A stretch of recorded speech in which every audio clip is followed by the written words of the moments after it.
Conectadas e conectados, muito boa tarde. Estamos ao vivo com Conexão. Sexta-feira, gente, em São Paulo tá um friozinho, mas tá tão gostosinho para ficar na cobertinha. Só nós aqui, né? A Roberta e a Lu ali. Ainda bem que aqui é quente. Eu sempre falo que eu gosto de estar ou gravando ou ao vivo quando está frio lá fora, porque essas luzes, assim, elas derretem qualquer reboco na cara. Eu quero agradecer as mensagens de feliz aniversário. Muito obrigada. Aos poucos eu vou respondendo todas, fiquem tranquilos, tá? Então, como estamos ao vivo, vocês podem mandar as perguntas pelo alvivo@tvgeraçãoz.com.br, porque eu tenho certeza que você vai ter muita, mas muita pergunta para fazer hoje aqui para esse convidado. Antes, eu só quero mandar um beijão pro Dario Neto, meu parceiro de trabalho, meu braço direito e esquerdo das duas pernas. E para Bruna Leite, maravilhosa noiva, eles vão se casar amanhã e quero desejar assim felicidade. Acho que felicidade é pouco para vocês, que o relacionamento de vocês seja assim transbordante de alegria, de amor, de saúde, tá? Eu amo vocês, amo. E um abração pro meu grande amigo Daniel Sandoval. Pensou que eu não fosse mandar, hein, Daniel? Ó. Quem que está aqui hoje? Esta pessoa é um médico. E este médico você não sabe, mas ele participa da sua vida mais do que você imagina. Ele está sempre atrás dos bastidores, fazendo coisas que você não tem nem noção. Ele é patologista, ele é secretário-geral da SBP, Sociedade Brasileira de Patologia, e ele é chefe do Departamento de Patologia da Escola Paulista de Medicina. É o Ricardo Artigiani. Oi, Ricardo. Opa, boa tarde, Thalia, boa tarde aos internautas da TV Geração Z. Fala pra gente o que é que faz um patologista. Bom, o patologista é um médico, e é um médico que ele examina o material, as biópsias ou as peças cirúrgicas que são retiradas do paciente. É o médico especialista no exame histológico ou exame microscópico dos tecidos e dos líquidos do paciente. Sim. Como é que é a formação? Como é que acontece a formação? Bom, a gente faz medicina, né? Faz 6 anos de medicina, é uma formação um pouco longa. Aquele simples, né? São 6 anos que toda faculdade de medicina no Brasil faz.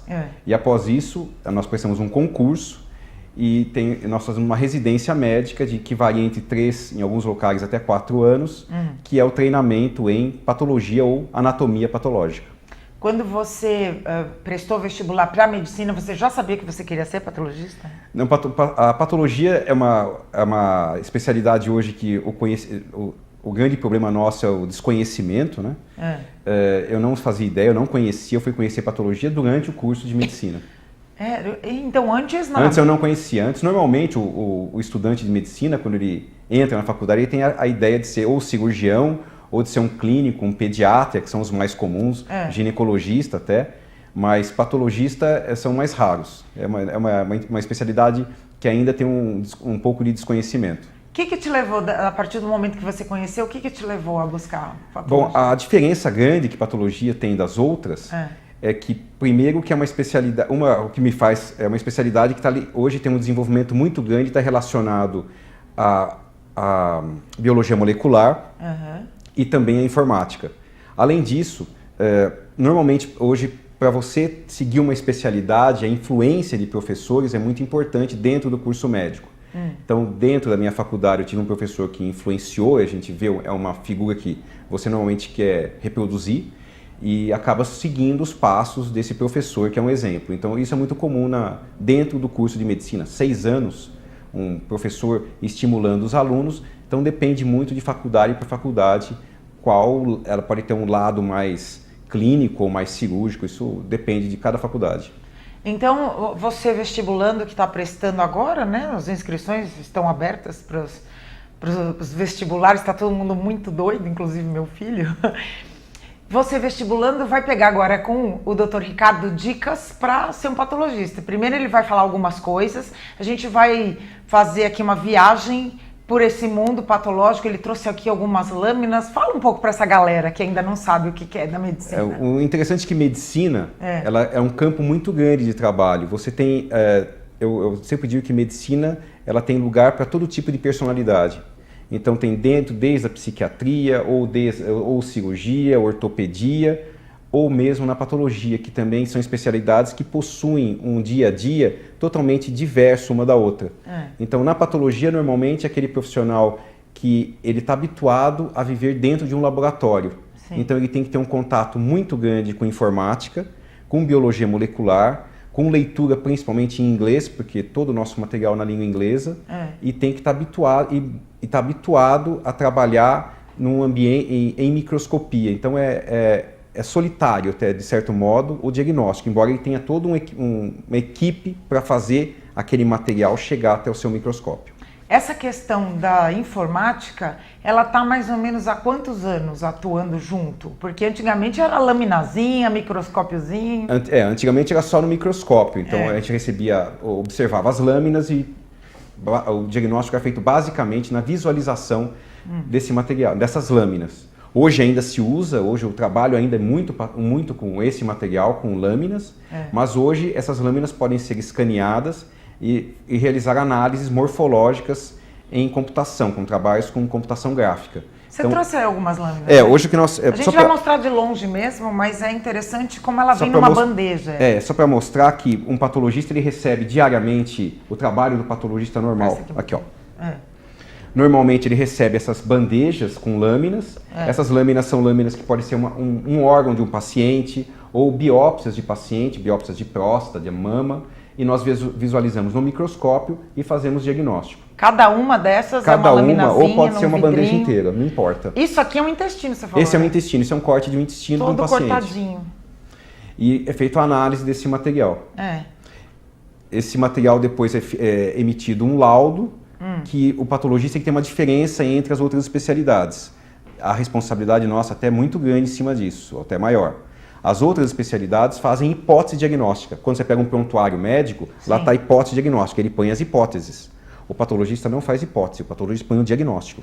Então, normalmente, no caso do câncer, por exemplo, é o diagnóstico final. É o nosso diagnóstico que vai definir se vai fazer ou não uma cirurgia radical, se vai extrair uma mama, ou assim, a definição do diagnóstico é com o tecido que é mandado para a gente. Doutor, qual que é a margem de erro desse diagnóstico? Então, existem diversos critérios para realizar esses diagnósticos. Então, erro ocorre, não vou negar que todo profissional possa vir, mas na patologia isso é muito raro. Então, o que nós temos é que eu posso não fazer o diagnóstico completo. Então, eu posso ter diagnósticos que a gente chama de diagnósticos genéricos. Então, quando eu não chego numa definição do que é, eu ponho um diagnóstico que seria mais genérico. Então, eu sei, por exemplo, que ele é um câncer, mas dentro dos tipos de câncer, eu não consigo definir qual é. Existem métodos auxiliares hoje para isso. Eu posso pedir outros métodos. Então, o patologista hoje, ele, além desse material, eu tenho exames moleculares, exames imunohistoquímicos com anticorpos, que vão me auxiliar no diagnóstico correto. Eu tenho que fazer o diagnóstico correto. Quais são os tipos de câncer? Então, aí depende de cada órgão. Então, normalmente, o que você vê nos órgãos mais comuns, por exemplo, numa mama, eu tenho, por exemplo, eu tenho entre o benigno e o maligno. Dentro do maligno, eu tenho aproximadamente de quase 50 tipos de neoplasia maligna que comprometem a mama, de câncer maligno, de câncer que acontece a mama. Então, tem diversos tipos. A cada dia, inclusive, a literatura descreve novos com novos detalhes. Então, dentro disso, eu tenho que usar essas técnicas auxiliares. E na questão do intestino? Porque você falou que cada patologista tem uma especialidade, né? Isso acontece depende muito do local. Em São Paulo, em cidades grandes ou em grandes hospitais, pelo volume de material, os patologistas têm subespecialidades. Por exemplo, no meu caso, eu faço patologia gastrointestinal. Eu vejo só material de estômago, intestino, esôfago. Tenho patologista renal, dermatopatologista e assim por diante. No Brasil, normalmente, isso não ocorre. Em locais mais afastados ou em outros locais, não precisa ser tão afastado assim, os patologistas ele conseguem fazer diagnóstico de um número grande de órgãos, a mesma pessoa, sem ter uma subespecialidade descrita. Entendi. E pode fazer normalmente, não tem problema nenhum. E o do intestino tem quantos tipos? A intestino também eu tenho um número, hoje tem um número bastante grande, também ficando mais ou menos nesse número. Hoje a literatura cada dia descreve um subtipo novo. Dentro de um tipo histológico, por exemplo, dentro de um adenocarcinoma, que é o mais comum, eu tenho diversos pequenos tipos, subtipos bem específicos hoje dentro desse grupo. Por que é importante fazer isso? Hoje nós vivemos uma medicina personalizada. Então existem tratamentos hoje específicos para esses tipos, para essas subespecialidades. Então eu tenho hoje tratamentos, drogas-alvo, que hoje estão na moda, tem diversos tipos em mama, hoje é muito comum. Então a determinação desses subtipos é o que vai determinar inclusive o tratamento. Mas me diz uma coisa, então 50 tipos de um determinado câncer maligno de intestino. Isso serve também para dizer, olha, isso aí vai virar uma metástase, é muito agressivo, a pessoa vai morrer mesmo? Como é que funciona isso? Um número fechado desses subtipos ainda não tem, porque cada dia tem um tipo novo. Mas o que é importante saber é que eles têm um comportamento distinto. Uns são mais agressivos, dentro do tipo maligno, ele pode ser um pouco mais agressivo, menos agressivo, fazer metástases mais precoces, ou não fazer metástase, ter uma infiltração local maior. Isso depende muito dessa subtipagem do câncer. E essa subtipagem que o patologista faz é determinante. É determinante no tratamento. Saber o tratamento. Hoje é bem visto isso na mama, né? Um câncer de mama. As pacientes hoje com câncer de mama, nós víamos alguns anos atrás, o diagnóstico de câncer mamário era um prognóstico fechado. Elas tinham uma sobrevida muito, inclusive, pequena até. Hoje não. Hoje é comum, hoje inclusive se fala em a paciente ter o câncer e ter uma sobrevida muito longa a partir do diagnóstico por causa desse tratamento direcionado. Qual que é o perfil de um patologista?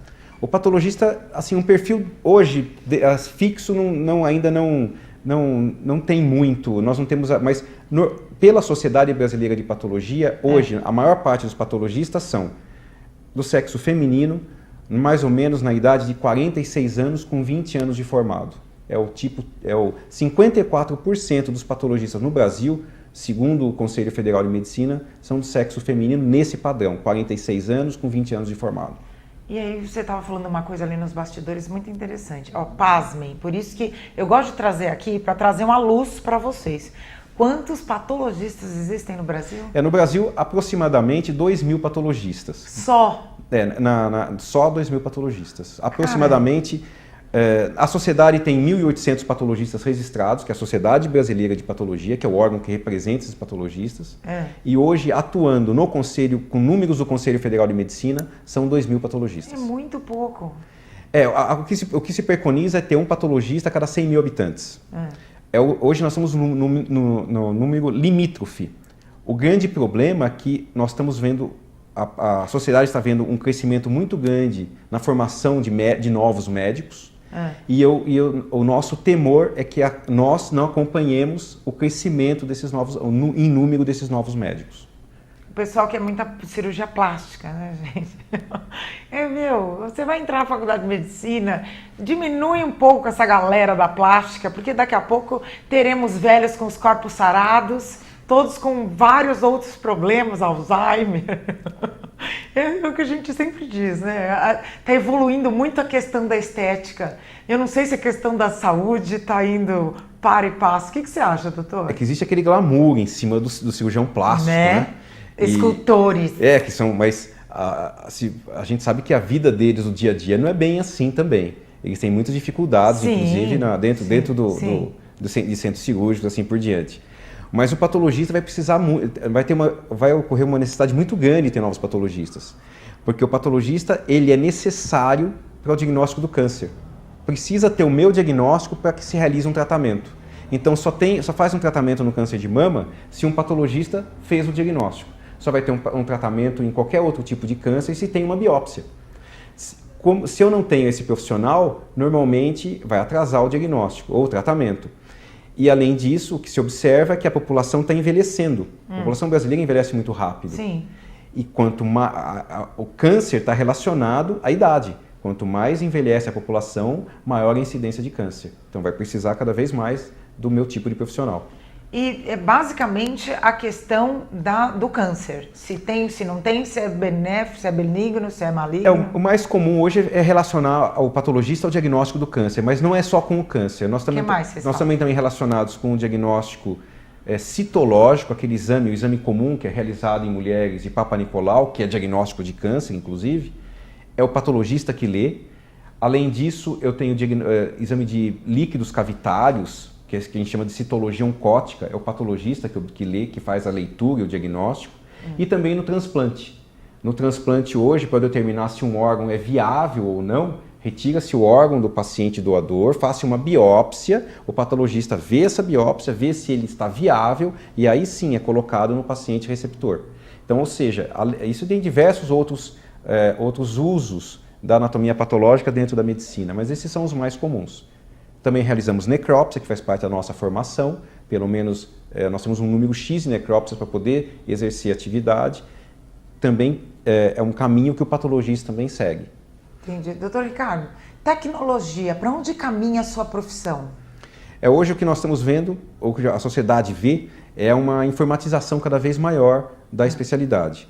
Então, essa leitura de lâminas que nós vemos, essas lâminas de vidro, ainda nós lemos essas lâminas, mas nós estamos deixando de ler essas lâminas para ver no monitor. Elas são escaneadas e eu leio no monitor. Então está deixando um pouco de lado a imagem já passa para o monitor. Eu leio a imagem. Essa imagem ela pode ser enviada para outros locais, eu posso pedir segundas opiniões para outros patologistas e eu posso, inclusive, ter parâmetros que a olho eu não conseguiria ter dentro do microscópio. O que ocorre mesmo é a informatização. São dois caminhos.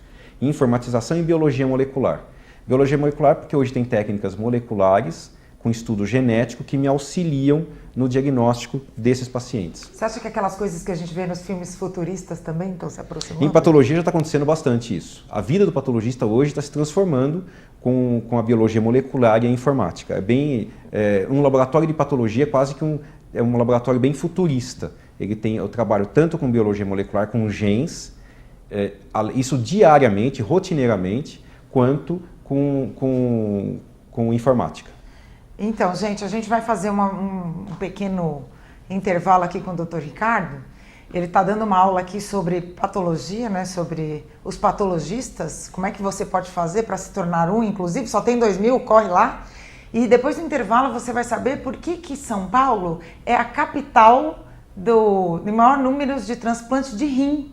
Fica aí, que você vai descobrir. Conexão.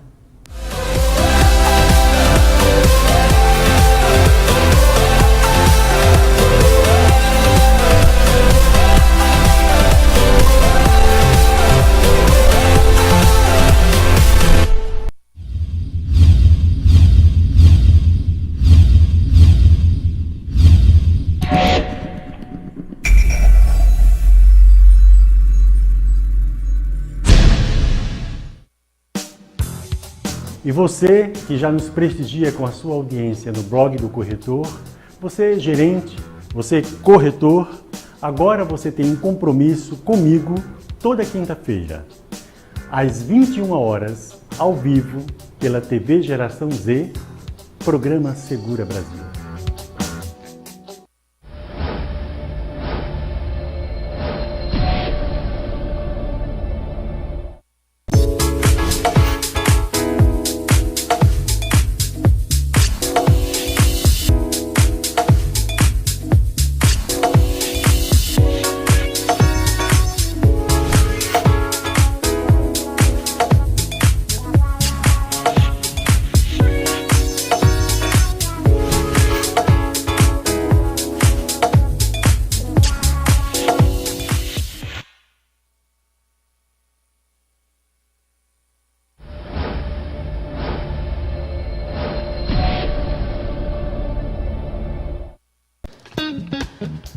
Olá, meu nome é Jax Grimberg. Estarei com vocês aqui na TV Geração Z toda quinta-feira, às 11 horas da manhã, para falarmos sobre empreendedorismo, gestão de pessoas, negócios, oportunidades e a sua carreira. Não perca, nessa quinta-feira, às 11 horas. Até lá!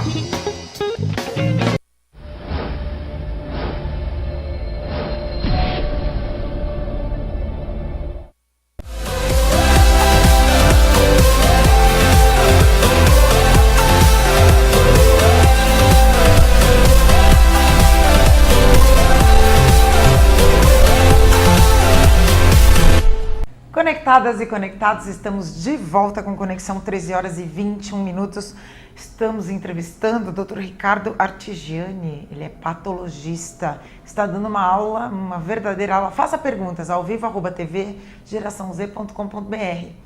E aí, antes do intervalo, comentei com vocês, eu falei assim, ó, vocês vão descobrir por que São Paulo é a capital nacional do transplante de rim. Ele vai contar. Conta, doutor Ricardo. Então, o patologista, dentro dessa área, ele atua muito no transplante. Nós fazemos, quando é retirado um órgão, faço uma biópsia e analiso essa biópsia. E vejo a viabilidade. Aqui em São Paulo, é um dos centros mundiais, ou o Centro Mundial de Transplante Renal, porque nós temos uma estrutura, que uma delas é o Hospital do Rim, que realizou mais de 10 mil transplantes, foram realizados lá, da Universidade Federal de São Paulo. E além disso, é porque nós temos um grande número de doadores. Os doadores hoje em São Paulo, quase um quarto deles, ou até mais, são de acidentes automobilísticos, ou provenientes de motoboys, que são esses acidentes de motocicleta, essas pessoas que andam de motocicleta, têm acidentes, são pacientes jovens. O rim normalmente é localizado ele está localizado na região lombar.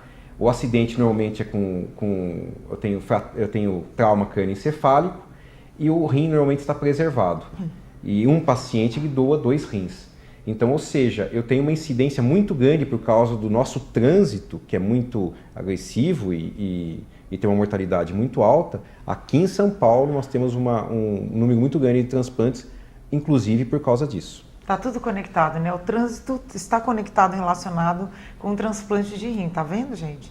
E aí, o que vocês fazem, os patologistas? Então, o que é feito é esse paciente, ele tem que estar vivo, porque ele tem morte encefálica apenas. É retirado o rim dele com autorização da família, é retirado o rim, feita uma biópsia. Esse rim tem um tempo, que é o chamado tempo de isquemia fria, que é o tempo entre ele sair do paciente, do receptor, e ser colocado no doador. Isso pode demorar horas, pode ser 20 horas. E nesse trajeto, antes de ser colocado no paciente, é que eu faço a biópsia e vejo a viabilidade daquele rim. Onde o patologista entra depois também. Esse rim é colocado no receptor. É interessante que é colocado mais um rim, não é tirado o rim. Eu sempre achei que tiravam o rim, doutor. Não tira. Os outros órgãos, tira o coração, por exemplo, o transplante de coração, Sim. eu tiro um coração e ponho um outro. Coloca outro. Outro. Pulmão, tira um pulmão e põe o outro. O rim não, fígado também, tira o rim e põe o outro. O rim não, o rim você põe um terceiro. Nós temos 2 rins e é colocado um terceiro na região pélvica. Inclusive, se ele tiver algum problema de funcionamento, de rejeição, eu posso retirar esse rim e colocar um outro. E ele fica com aqueles 2 preservados, e fica mesmo com os 2 com mau nativos, funcionamento. que nós chamamos de nativos, mesmo que no mau funcionamento ele ainda tem os dele lá. Entendi. A incidência é muito alta de insuficiência renal no Brasil por causa de hipertensão arterial e idade da população que está envelhecendo. Na sua especialidade, especificamente no câncer de intestino, como é que é feito esse tratamento? Corta, junta, tira a parte ruim? Como é que é isso? Então, normalmente o paciente tem os sintomas do câncer de intestino, ou em exame achado um tumor. É feita uma biópsia, é mandado para o patologista faz a leitura e o diagnóstico desse câncer ou não, porque existem estágios ainda que ele pode ter em tratamentos mais agressivos ou menos agressivos. E aí o paciente vai para a cirurgia. No caso de intestino, o tratamento do câncer é sempre a retirada do tumor, sempre. O primeiro tratamento é retirado o tumor e depois ele pode receber um tratamento que a gente chama de tratamento adjuvante ou pós-operatório, que é com quimio e radioterapia. E a incidência assim, de sucesso em termos de câncer de intestino? A sobrevida é tranquila? Como é que... Depende muito do estágio. Esse é o grande problema, porque o diagnóstico hoje, numa boa parte da população, é um diagnóstico tardio. Então eu tenho estágios avançados, que já são pacientes com metástase. Mas a sobrevida hoje desses pacientes melhorou muito, porque eu tenho hoje tratamentos direcionados, tratamentos inclusive relacionados a drogas-alvo e tratamentos moleculares praticamente. E como acontece com a mama. Então a sobrevida aumentou muito. Então a sobrevida do câncer de intestino ficava em torno de 20% em 5 anos. Hoje já está em torno de 60% em 5 anos, a partir do diagnóstico. E você estava também comentando comigo que no caso das mulheres aqui no Brasil, o primeiro é o de mama, né? Que acomete aí a mulherada. O primeiro câncer de incidência no Brasil é mama, como é no mundo. Mama na mulher e próstata no homem. No mundo e no Brasil ainda, o segundo causa de incidência de câncer é pulmão, por causa do tabagismo. Na cidade de São Paulo e no estado de São Paulo, como o tabagismo diminuiu muito, nós temos, só se observar que ainda não é uma cidade que diminuiu muito a incidência de gente que fuma. A segunda causa de câncer nosso hoje é intestino. Então, primeiro é mama na mulher, próstata no homem, e o segundo é o câncer intestinal. E o terceiro já é o pulmão, ou seja, a população está envelhecendo e está tendo câncer de intestino. O problema é que o intestino ele é muito silencioso. Então, quando eu vou fazer diagnóstico, na maior parte dos casos, faço um diagnóstico tardio, o paciente está com tumor já avançado. Não, e a próstata também, eles não querem fazer de jeito nenhum exame. A próstata também tem um preconceito em se realizar a biópsia e também tem isso é um lado cultural da nossa população que está sendo vencido, né? A pessoa prefere morrer do que fazer o examezinho. Gente, o dedo do médico não é tão grosso assim. Faz com uma médica mulher, sei lá, proctologista mulher. Dá um jeito, mas não vai morrer, né? Tem como fazer o diagnóstico do câncer sem o patologista? Então, existe um diagnóstico clínico. Por exemplo, na mama, ela faz a mamografia. Mas a partir do momento que eu tenho um tecido tumoral, eu preciso saber que tecido é aquele. Então, eu preciso fazer uma biópsia. Dificilmente se faz tratamentos quimio-radioterápicos ou até uma cirurgia agressiva sem se saber corretamente que tumor está crescendo lá, se é benigno ou se é maligno. Quem vê isso é o patologista. Então o caminho é assim, teve uma desconfiança, seja por imagem, seja por toque, é feita a biópsia aí vai para o patologista. Para vocês e vocês, né? Aí eu faço o diagnóstico, o paciente pega ou o médico recebe, pode ser um dos dois. Por isso que a gente não aparece, porque quem atende é o urologista, o proctologista, o mastologista, e ele recebe o meu diagnóstico que eu estou enviando para ele. Conta algumas histórias aí pra gente sobre... O que a gente tem hoje, assim, que ocorre muito, é que o que se deve que não tem relação ao valor que tem a biópsia hoje. Então, por exemplo, hoje pequenas lesões de pele, então não importa se ela é pequena ou só é grande. Se eu tenho uma lesão pigmentada, eu tenho que fazer a retirada e mandar para um patologista. Não é raro eu ter uma lesão pequena, pigmentada, e eu ter tem tumores agressivos nessas legiões, que é o melanoma, por exemplo. Então isso é uma coisa que não é raro. Eu tenho uma lesão pequena que o paciente nem faz ideia, que ele nem dá valor para aquela lesão e ele pode desenvolver um tumor maligno naquela lesão, até com bastante agressividade. Nódulo de mama, nódulo palpável, até que prova em contrário, tem que fazer uma biópsia e ser enviado para o patologista. Me diz uma coisa, alguma vez você já pegou uma lâmina dessas e ficou assim surpreso porque era nada daquilo que você estava pensando que fosse? Isso acontece, isso é uma coisa que acontece. A patologia é um estudo diário, né? O patologista passa o dia inteiro com o livro aberto ou com a internet aberta e com o computador ligado e o microscópio ligado. Então isso é uma coisa bem comum. E não é raro eu achar que eu tenho uma lesão que o paciente chegue chorando ou já pense que é uma neoplasia maligna, bem agressiva, isso é extremamente comum, e eu tenho uma lesão infecciosa, por exemplo, facilmente tratável. Aí é ufa, né? Isso acontece. Isso eu gostaria que acontecesse na maioria das vezes, mas não é o que acontece. E o oposto já aconteceu? Você o oposto também. Que fosse uma coisa tranquila e não é. E estava tomado. E estava tomado. Isso é uma coisa bem comum. O paciente está rígido, está bem, eu faço uma biópsia bem simples, um nódulo, e eu vejo que a agressividade daquele nódulo, embora pequeno, é um tumor muito... Existem tumores que, mesmo pequenos, eles são muito agressivos. Então, independente do tamanho, eles vão fazer metástase, o paciente já tem metástase e nem está sabendo. Então, isso acontece. Engraçado, câncer geralmente, né? Desculpa a minha ignorância, mas na minha história, né? Pequena, estava sempre ligado à idade. E a que se atribui câncer em criança? Eu preciso entender então, isso. Em câncer em criança, hoje, existem alterações genéticas, que existe uma incidência na população de determinadas alterações genéticas, e essas alterações levam a alguns cânceres, alguns tumores. E depende muito do tipo. Na criança, alguns são facilmente tratáveis, tratamentos que não ocorria antes, e alguns hoje ainda são de difícil tratamento. Mas a incidência é uma incidência que ocorre na população normal. O problema é que antes nós não sabíamos dessa incidência e que antes o tratamento não existia. Hoje existe um tratamento, existe o GRAAC, por exemplo, uma instituição muito grande aqui em São Paulo, que faz o tratamento público dessas crianças e tem um sucesso muito grande. O interessante de criança é que mesmo com tumores agressivos, elas têm um sucesso de tratamento muito bom. É isso que a gente estava falando agora há pouco. Você tem histórias de pessoas que estavam assim condenadas à morte e recuperadas. Hoje tem muito isso. Hoje tem alguns tumores, por exemplo, o tumor estromal gastrointestinal, que é um tumor de estômago, maligno, agressivo. Alguns anos atrás, quando eu fazia o diagnóstico de um paciente desse, era uma sobrevida muito pequena. Sim. Eles faleciam num período muito curto. Agora não, eu tenho tratamentos, drogas, alvo, caríssimas, mas não importa.